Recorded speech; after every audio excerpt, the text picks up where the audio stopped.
दो मान्यताएं हैं। एक मान्यता माधो सिंह भंडारी से जुड़ी हुई है। माधो सिंह भंडारी बहुत बड़े भड़ वीर थे गढ़वाल राजा के। और आपको याद होगा जो मलेथा में नहर बनाई है, उन्होंने मलेथा की नहर टकोली गाड़ से जो रूखा खेत था, सूखा खेत था उखड़ी, वहां पर पानी लेके आए थे। केवल गढ़वाल नरेश के एक राजा के सेनापति ने टोंट कर दिया था माधो सिंह भंडारी पे कि माधो सिंह भंडारी लेट इसलिए आता है दरबार में क्योंकि वो पौधा झुमोरा खाता है।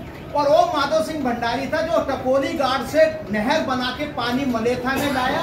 आज मलेथा के शहरी जो सिंचाई के क्षेत्र है पूरे वर्ल्ड में फेमस है। वही माधो सिंह भंडारी गढ़वाल राजा के बहुत बड़े भड़ सेनापति थे।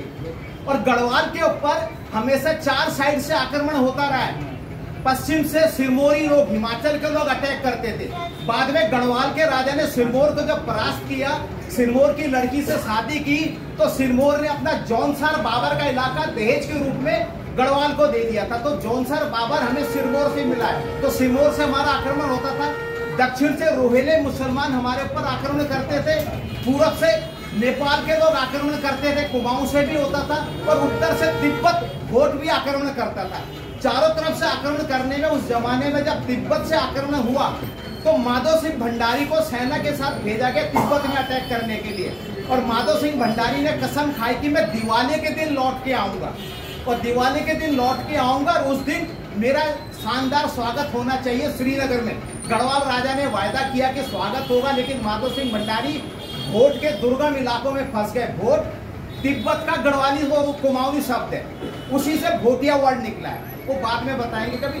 तो जब माधो सिंह भंडारी गए, लड़ाई लड़ी और वहां से लौट नहीं पाए दिवाली के दिन, तो पूरे इलाके में वीरानी छा गई कि माधो सिंह शायद अपनी सेना के साथ तिब्बत में समाप्त हो गए। उससे पहले जितने भी आक्रमण हुए थे तिब्बत में, तो गढ़वाली सेना और कुमाऊनी सेना जब भी जाती थी तो समाप्त हो गई थी। तो सबने उम्मीद यही कि माधो सिंह भंडारी समाप्त हो गए।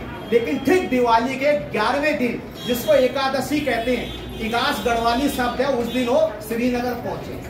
तो उनके उस स्वागत में राजा ने आज्ञा निकाली कि अब हर साल इगास के दिन हमारी दिवाली मनाई जाएगी।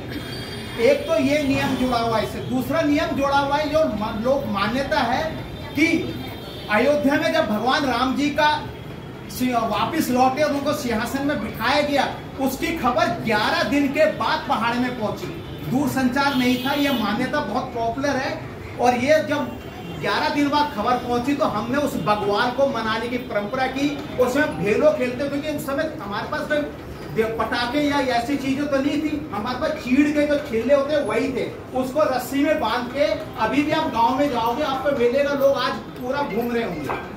इगास के दिन की एक और मान्यता जो गढ़वाल और कुमाऊं को जोड़ता है, पौड़ी गढ़वाल का उत्तरी पूर्वी इलाका, जिसमें चोपड़ा कोट, ढाई जूली, चौथान, ढोंडियाल सिऊ, मेरा इलाका सावली का आता है, और चमोली गढ़वाल का चांदपुर, लोहाबा, खनसर आता है, और कुमाऊं का बिचला चौकोट और मल्ला चौकोट आता है, देवघाट, मानीला का बैठ चौखुटिया की।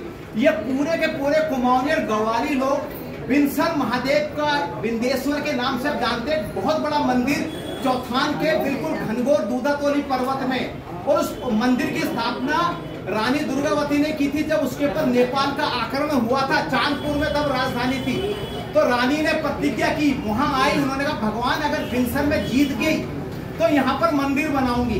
तो उन्होंने मंदिर बनाया। नेपाल से जीतने के बाद दुर्गम इलाके में मंदिर है, लेकिन अगर आप जाना चाहो तो केवल 3 किलोमीटर पैदल रास्ता रह गया। मैंने तो 21 किलोमीटर पैदल, अब 3 किलोमीटर है। तो वहां पर आज रात को ये पूरा इलाका जो है बताया, दोबारा रिपीट करूंगा, चमोली गढ़वाल से चांदपुर, लोहाबा, खनसर और बधान भी आता है। पौड़ी गढ़वाल से ढाई जूली, चोपड़ा कोट, चौथान, ढोंडियाल सिऊ, सावली, और कुमाऊं का मल्ला चौकोट, बिचला चौकोट, चौखुटिया के लोग, वो सब लोग आज शाम को वहां पहुंच गए होंगे। और सब ने जगह जगह अपने अड्डे बनाए होंगे। वहां पर आग जल रही होगी और लकड़ी जंगल है, आग जल रही होगी, सब वहां नाचेंगे, रात भर वहीं रहेंगे। और कल सवेरे एकादशी के पहले दिन, एकादशी के प्रातः बिनसर में एक स्रोत है पानी का, उसमें नहाते हैं। उस नहाने की परंपरा बहुत शुद्ध मानी जाती है। तो रात भर का मेला उस बैठ में चलता है। गढ़वाल कुमाऊं की संस्कृति का इकलौता उदाहरण है ये इगास का मेला। तो इस इगास के मेले में थोड़ी सी जानकारी के साथ मैं आपको धन्यवाद देता हूँ। नमस्कार।